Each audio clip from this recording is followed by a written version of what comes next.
Hi, I'm Tina Morrison. I'm here today with Andrea Brooke, founder of YogaGirl.com. Hi, Andrea. Hi, Tina. Good to be here. I'm so happy that you're here today. This is always an exciting topic when I'm talking with Andrea. And today we're going to look at Eastern and Western perspectives on healing and disease at a deep and rooted level. We're going to explore what inner emptiness is and why some people sometimes feel separate and alone, and what we can do to create a greater sense of worthiness and belonging. So let's speak for a moment about the work you do in your practice. Great, thank you. I've been a yoga teacher and spiritual counselor for about 13 years now. And what I do is I work with individuals to help them to facilitate change by looking at how our physical body, our mental and emotional, energetic body, and our spiritual body are all connected. And we look at what's happening in the body in ways of limitations or pain or perhaps even capability, ways that they're feeling really good. And then seeing how they correspond with the thoughts and emotions that are occurring, and then a general overall feeling of who they are in the world. And we put that together and create practices, both physical practices and breathing techniques, meditations, and then things that they can do in their day-to-day life to help them to really create the changes and create the reality that they desire. Fantastic. So some of our listeners have never heard of the word chakra, and today we're going to be talking about Chakra 1. What is your definition of the chakra system and its purpose? A chakra is literally translated as a wheel, and so it is a wheel of energy in the etheric body. The etheric body is our energy body that surrounds our physical body. The yogis believe that the energetic body governs the physical body. And so first we have the energetic experience, which is sort of like all the different things that have happened to us, and then the thoughts and emotions that we attach to those experiences that we've had. So these experiences and how we feel about them create an energetic pattern, and that energetic pattern then affects how our physical body runs and how we move in this world.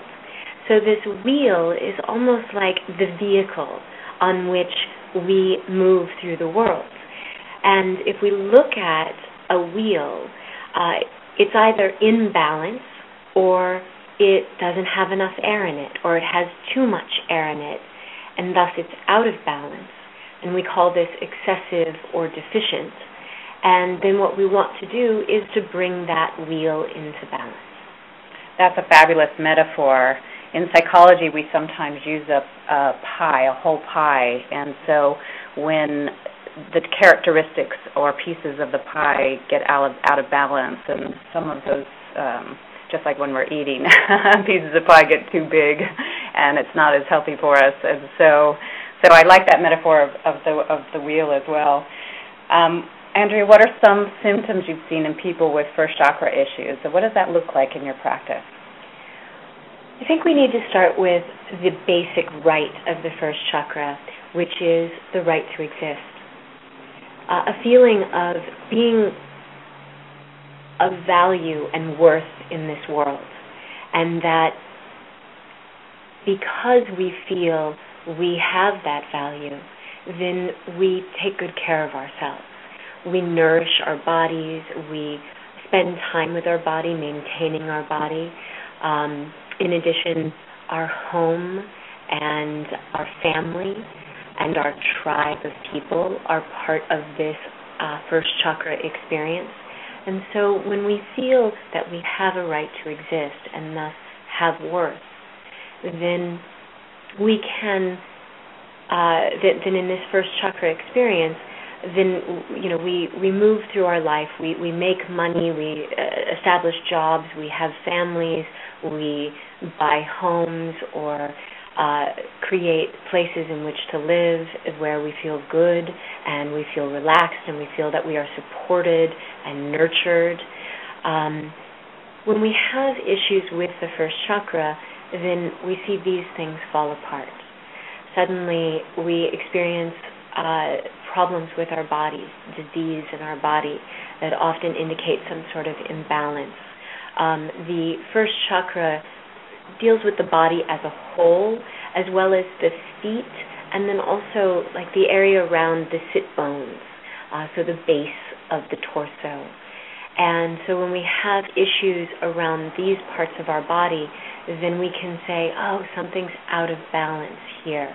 So symptoms can be within the physical body as a whole or those specific areas.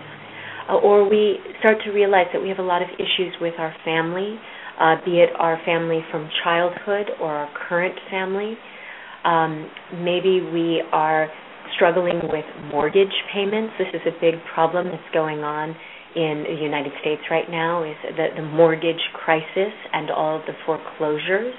And so these are first chakra issues about security and stability and foundation.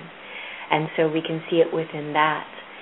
And other parts of this are that we'll have struggles around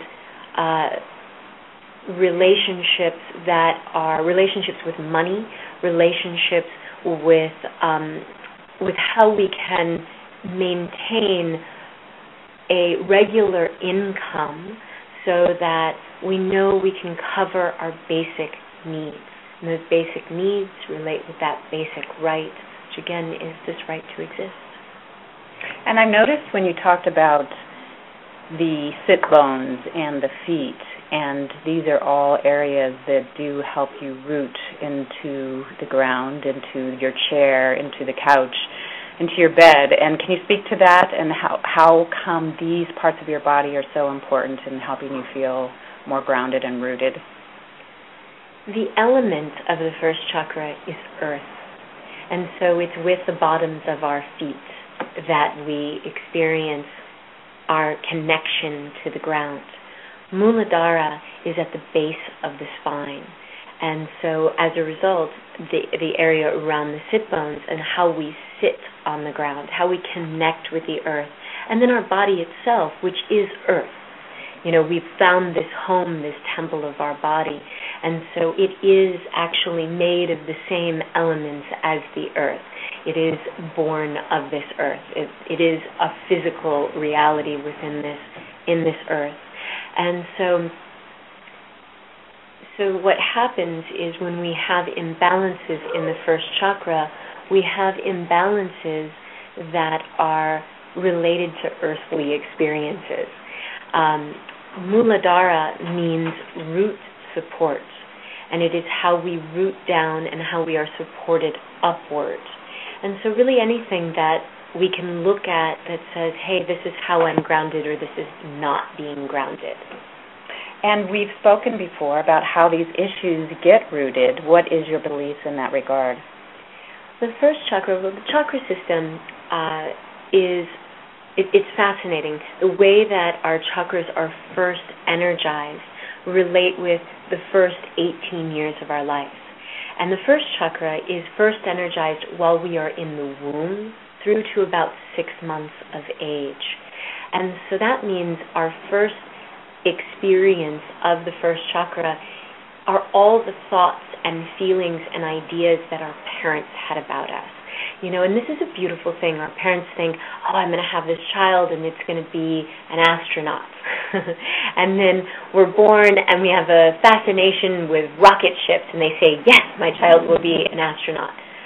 But maybe that's not who we're going to be. Mm-hmm. And so there are all these concepts and ideas around who we are that then we have to live up to. And then if we're not interested in science, then there's something wrong with that or bad about that. And we feel, here's where this lack of worth comes from, because we feel like we're not living up to the potential, the vision of what our parents held for us.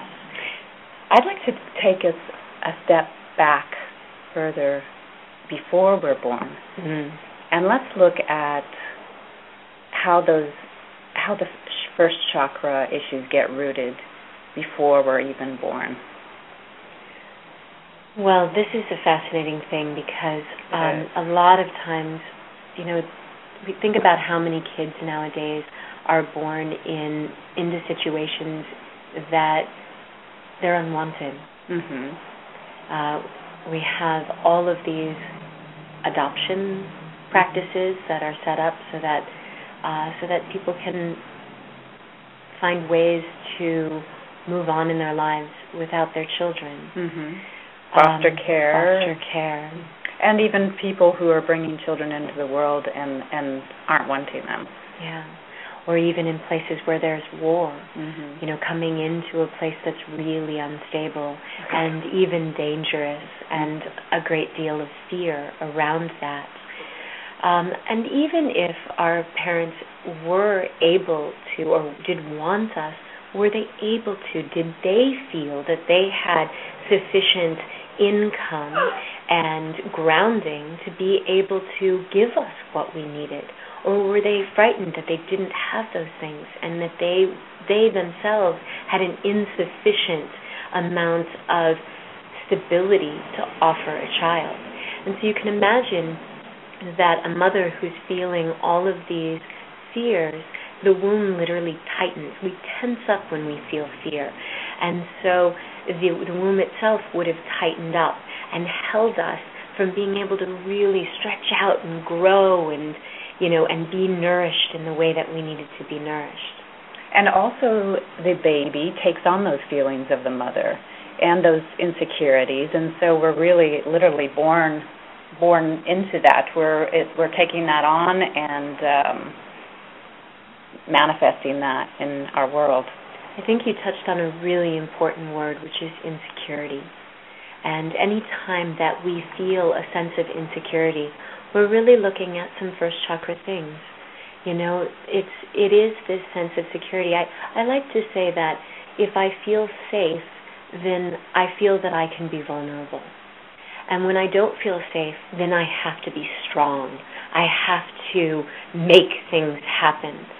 But it's really in our vulnerability, when we are open to opportunities, when we feel we can take on any opportunity. And that vulnerability lets us open up, lets us receive what's coming to us. Again, if I don't feel that I'm worthy of receiving, then I'm going to block that. And if I feel frightened, then I'm going to block anything coming in because I feel like I can't take it. I can't do it. I can't handle it. Don't deserve it. I don't deserve it. And so really, security is such an important part of being able to have a healthy first chakra, having a healthy ground, having a healthy foundation, and having a healthy sense of integrity in the world. A healthy sense of self. A healthy sense of self, exactly. Let's talk about how many people focus externally on things outside of themselves versus focusing on what's true for them and what they want in their life. How do you see that in your practice? This is such a powerful thing. I think the thing that I'm most interested in doing with individuals, in particular if they have a first chakra imbalance, but also even if they don't, is helping them to ground in themselves.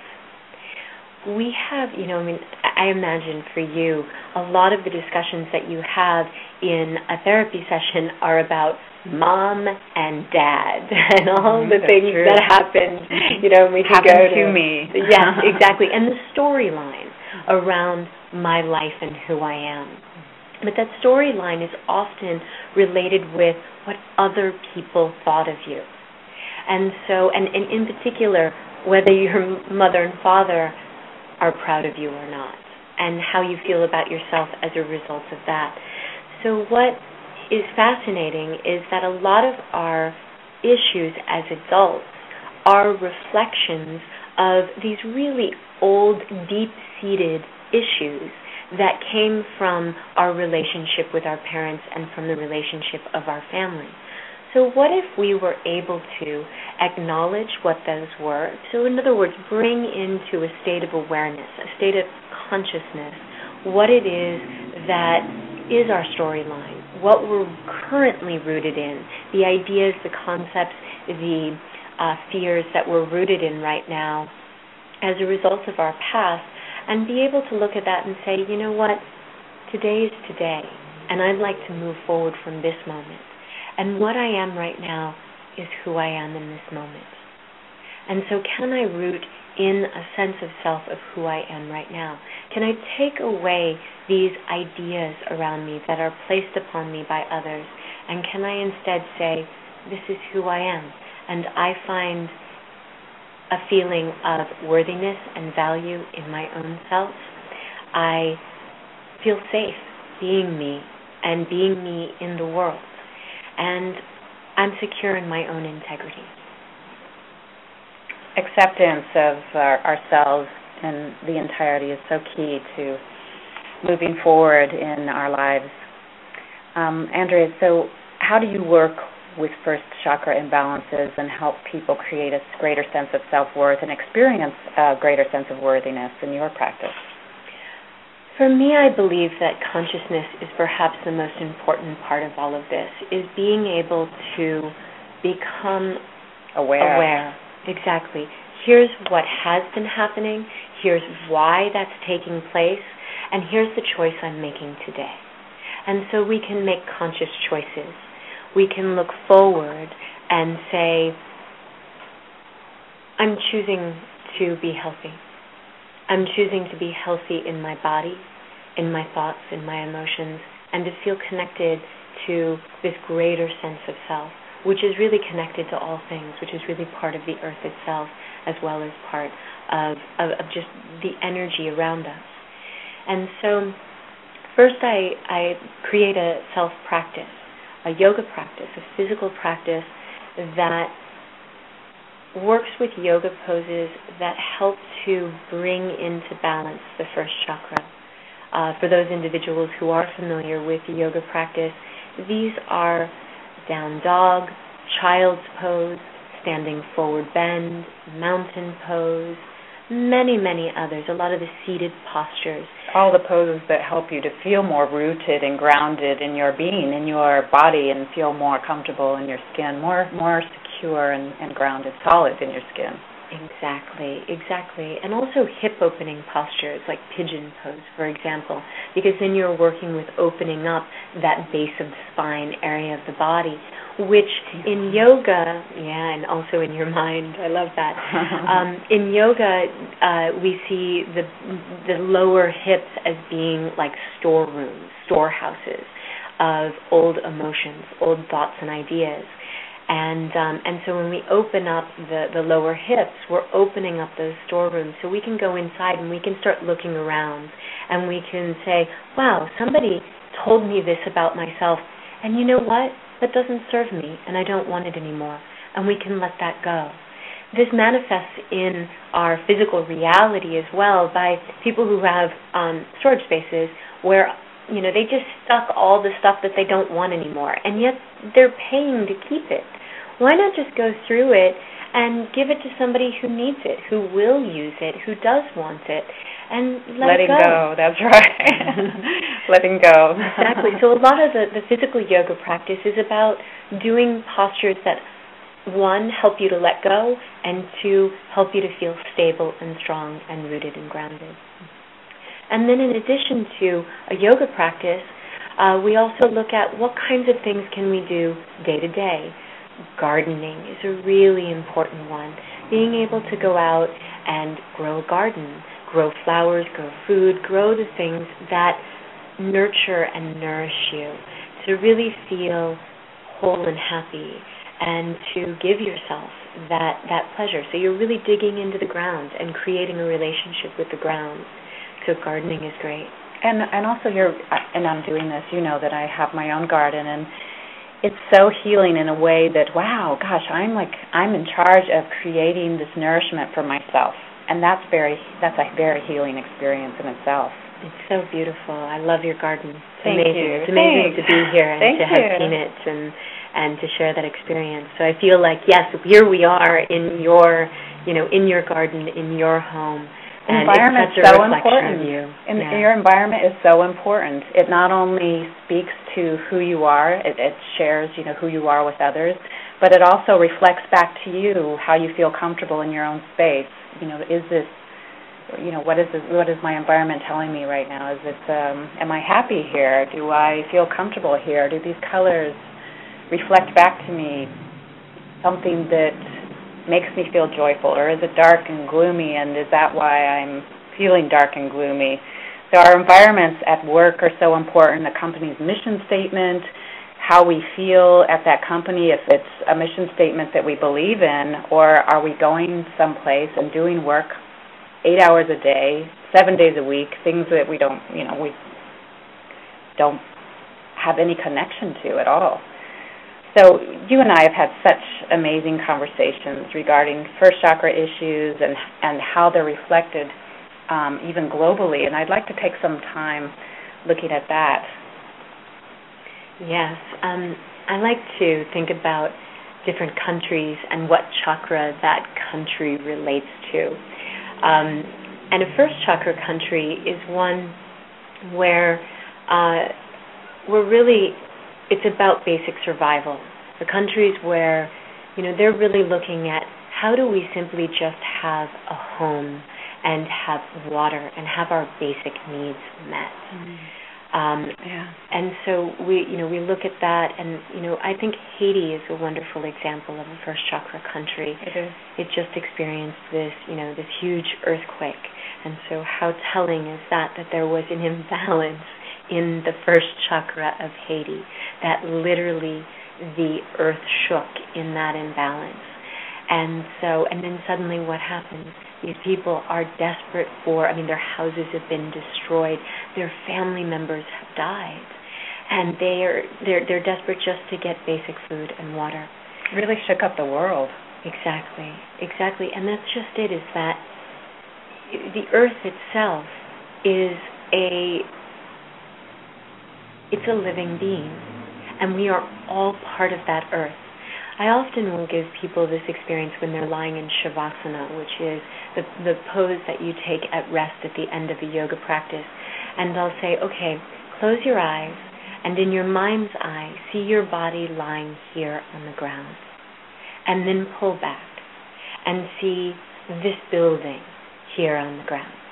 And then pull back and see this city inside this country here on the ground, and then pull back and pull back and pull back until you see the earth. And then recognize that your body, is part of the earth. It is earth. And we are all interconnected. And so when there is an imbalance, like what happened in Haiti, on the planet Earth, it affects every single one of us. That's fabulous.